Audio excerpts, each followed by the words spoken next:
اور کسی کام کی نسبت نہ کہنا کہ میں اسے کل کر دوں گا، مگر انشاءاللہ کہہ کر، یعنی اگر اللہ چاہے تو کر دوں گا۔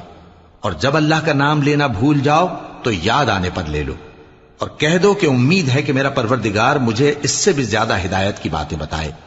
اور اصحاب کہف اپنے غار میں 9 پر 300 سال رہے۔ کہہ دو کہ جتنی مدت وہ رہے اسے اللہ ہی خوب جانتا ہے، اسی کو آسمانوں اور زمین کی پوشیدہ باتیں معلوم ہیں، وہ کیا خوب دیکھنے والا اور کیا خوب سننے والا ہے۔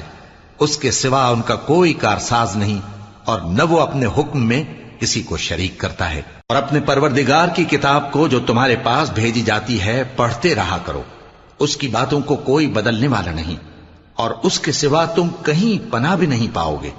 اور جو لوگ صبح و شام اپنے پروردگار کو پکارتے اور اس کی خوشنودی کے طالب ہیں، ان کے ساتھ صبر کرتے رہو، اور تمہاری